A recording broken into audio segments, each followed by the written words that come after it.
What's up, Ragin Nation? How's it going? This is Alex and you're watching the Ragin Nation Show. This is just a web series where we're talking about all things matter me in the world of upcoming films. In this episode, we're going to talk about 2 upcoming sequels and also 2 upcoming films that are based off of video games. We're going to first start off by talking about Independence Day 2. The Independence Day sequel is coming out on July 3rd of 2016. They're filming it right now, and they're already doing their promotional rounds for this film, which is kind of odd because there's more than a year to go.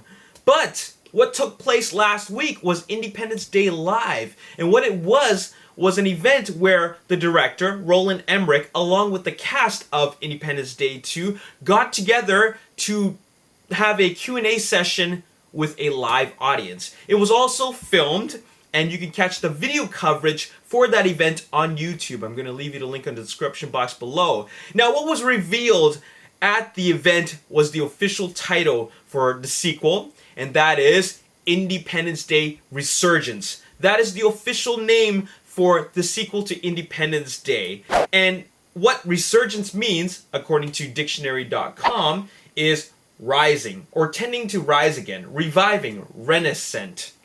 So it is really no different than Independence Day, The Revenge, Independence Day, The Return, or Independence Day, Retaliation. It is not really any different because we're talking about rising, rise again. So it can refer to the humans rising again after, they have been, almost facing extinction from the alien invasion in 1996. Or it could mean the aliens are rising again. After their defeat, they're coming back. So essentially, it's like a retaliation. All right, so that's the official title for Independence Day 2. And a lot of cast members are back, along with a lot of new cast members without Will Smith, of course, unfortunately. So that's what's happening with Independence Day Resurgence. Now, moving on, we got to talk about Furious 8. Furious 8 is happening. We're going to get Furious 8 sooner than later because obviously this film made a lot of money. To the studios, it means that the audience want to see more. There are a lot of fans and they want to see more, and therefore the studios want to give them that. And they're going to start working on it pretty soon. Vin Diesel, The Rock, they're all signed on, getting ready to go. But what's very interesting is that Jason Statham confirmed that he's on board for Furious 8, which is going to take place in New York. All right. Another actor coming back is Kurt Russell. But I thought it was quite fascinating that Jason Statham would be back. Typically, you don't see characters returning to play their roles as villains, but after seeing his fate in Furious 7, I can see why he would be back. I just didn't expect to see that happening, but if someone could break Dominic Toretto out of jail, then obviously someone can do the same for Owen Shaw, or is it Deckard Shaw? I can't remember, but Jason Statham's character in Furious 7. So maybe it's his bigger brother who breaks him out. But anyways, Jason Statham will be back, and he will be reprising his role for Furious 8. Now, moving on, let's talk about some upcoming films based off of video games. We got to talk about Assassin's Creed. Now, I haven't done any updates for Assassin's Creed for a very, very long time. Last time I did one, I just talked about the fact that it is happening with Michael Fassbender on board. We do know that Michael Fassbender is on board. There are also other cast members, such as Marion Cotillard, which is an actress who I really, really admire. I like her work whenever she's on screen. Loved her in The Dark Knight Rises as well as in Contagion. And, there is another actress who is signed on for Assassin's Creed, and that would be Alicia Vikander.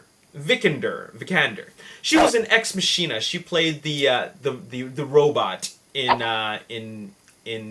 Ex Machina, and she turned down the role to like a female lead role for Bourne 5, the 5th Bourne film. If you count Bourne Legacy as Bourne 4, she turned it down because she would rather be in Assassin's Creed.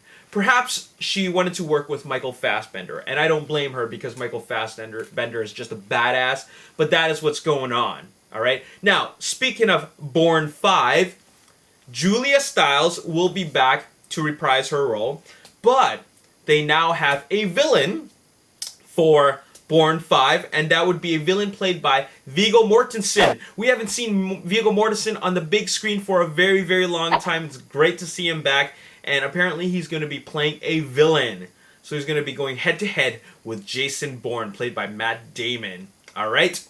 Anyways, moving on, let's talk about another video game that is going to be becoming a film, and that would be Rampage. Rampage, the game about these giant monsters, these kaijus, wrecking buildings. That's what essentially the game is. You play either the overgrown ape, or you play the dragon, or you play the giant werewolf. And it was such a fun game. I really, really enjoyed that game. And there were no human characters in that game. It was just you either play one of the three monsters.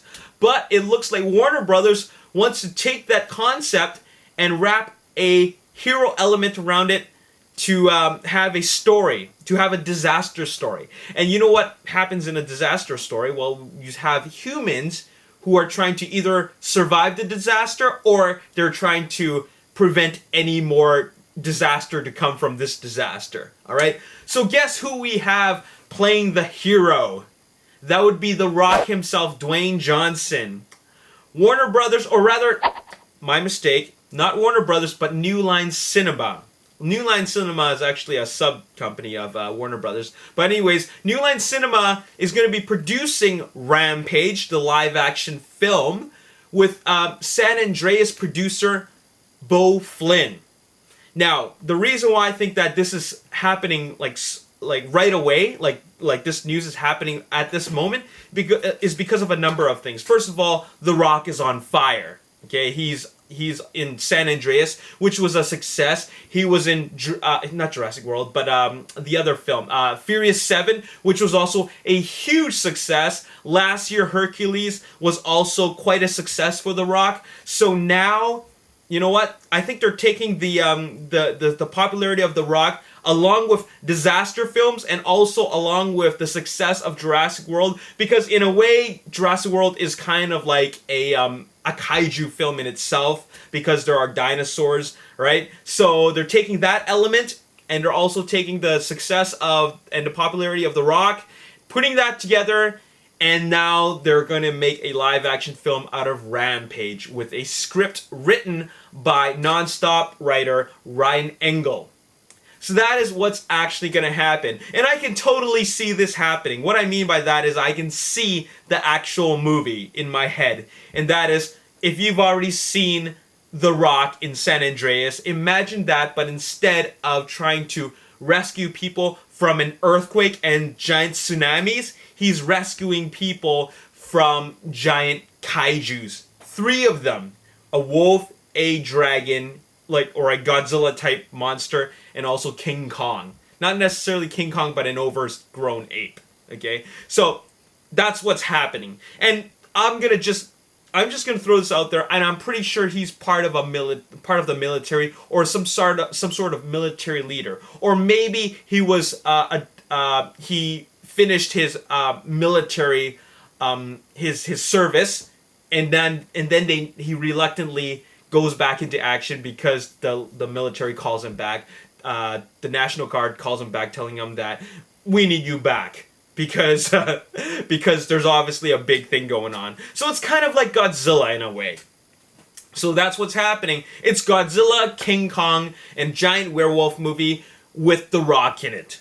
So that's what it is. And I guess that New Line Cinema thought that it would be a good idea to make this happen, especially with the popularity of Jurassic World and The Rock and just kaiju films in general. I mean, there's Pacific Rim, there's Godzilla, and we're going to get more of these types of films.